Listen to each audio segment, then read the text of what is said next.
Listen, there's a formula in this industry.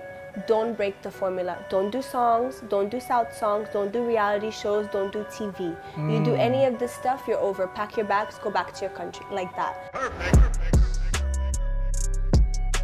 It's always just bullying. Yeah. Like,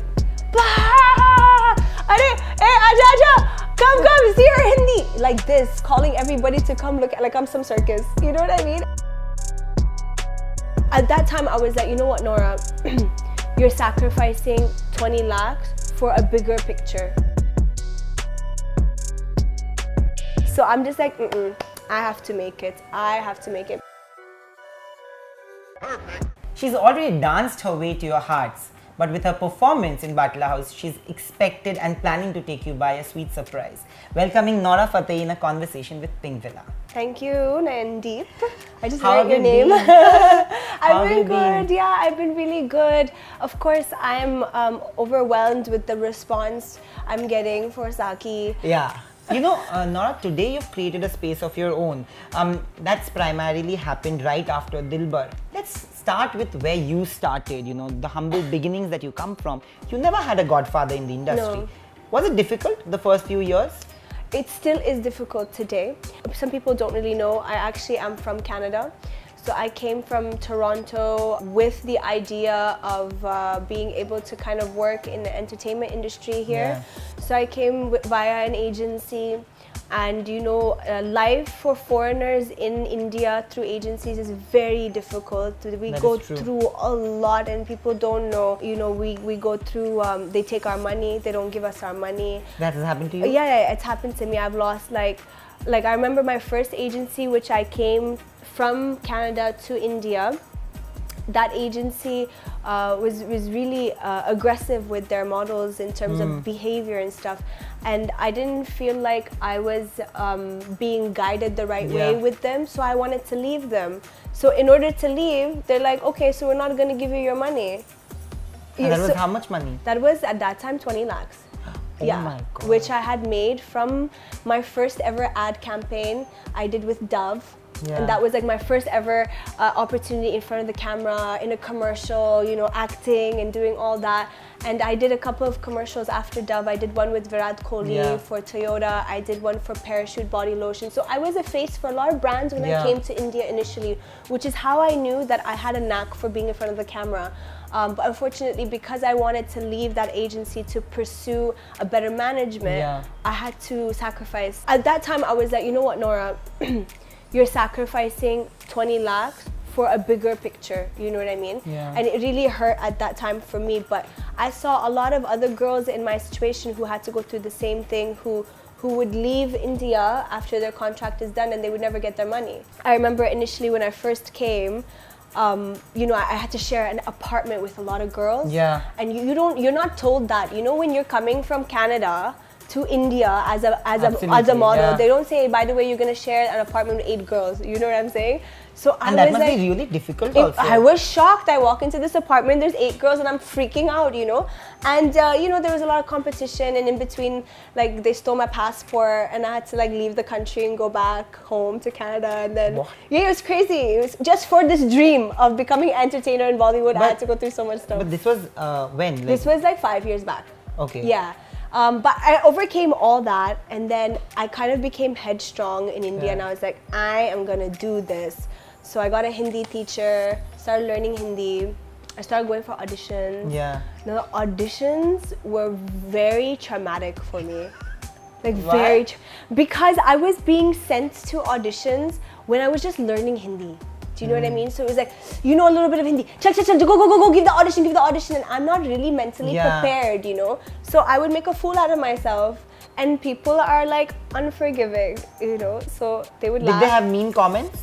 They would laugh in front of my face. Arey, hey, aja, come, see her Hindi. Like this, calling everybody to come look at, like I'm some circus. You know what I mean? I used to go through all that. Right now it's funny, when I discuss this with my friends, I laugh. But at that time, I was like, what the hell am I doing? You know? And then I'd go back home and, like, very dramatic, I'd sit in a rickshaw and cry in the rickshaw, like howling, like, and the rickshaw driver would be like, is everything okay? And I'd be like, just take me home. And I'd come home and start crying, and my friend would be like, why are you crying? And I'd be like, because everyone's laughing at me, you know. She'd be like, shut up, clean your face, and you know, just do your thing. So I had to go through a lot of like humiliation, people laughing at me at auditions. I remember one casting director, she ripped me apart. She told me, why are you even here? So I was like, because I want to like make it, you know. I have a dream, I have a passion, I want to act, I want to dance, I want to be a performer, I want to entertain people. No, go back to your country, like that. We already have people like you, go back. And I'm just like, you know, so we have to face a lot of that stuff. So, you know, Nora, you were talking about casting directors misbehaving and the woman, but there are a lot of men who are predators, you know, and there are so many men who were named also. Right. Did you come across something like that? Was it like humiliating for you as See, I never like came across like sexual predator, nothing like that. It's always just bullying. Yeah. Like, why are you here? Your Hindi is shit. You can't do this, you can't do that. We have too many people like you. This is what I used to face. Do you know what I mean? Or sometimes I would face like me begging for someone just to take my audition and them not answering my phone call or not answering my messages and stuff like that. I think one situation which I'll never forget would probably be that one casting director who like just told me I should go back. She said, we don't want people like you here. Like Canada doesn't have an entertainment industry, but Hollywood does, but LA does, right? And when I look at LA, I'm just like, there's a diversity of people there. Everybody, anyone can go and try their luck, you know? If you have the talent and the passion, go for it. Nobody's gonna tell you go back to your country, you know what I mean? Why are you here? So when I heard that, I was just like, you know what hurt me the most?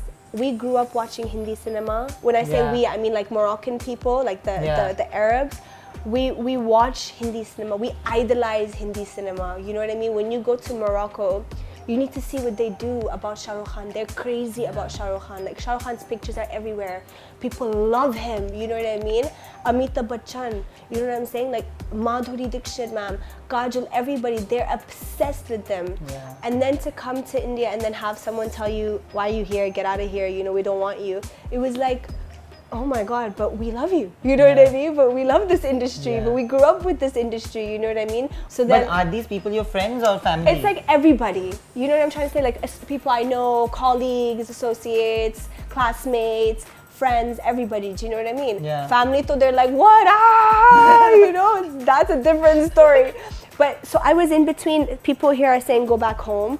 I can't go back home because they're telling me, why did you leave anyways? So I'm just like, I have to make it. I have to make it. But it's been a long journey, And they must be super proud of you, given the space that you've created for yourself today, you know. You have broken the glass ceiling, you know, with Dilbar and actually with Bahubali, the song. And then now with Dilbar, because Dilbar was the most popular track of last year and maybe for the years to come.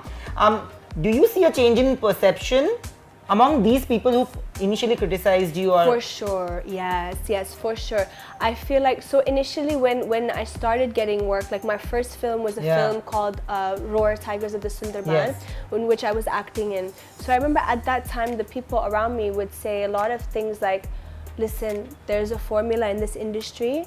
Don't break the formula. Don't do songs, don't do South songs, don't do reality shows, don't do TV. You do any of this stuff, you're over. Pack your bags, go back to your country, like that.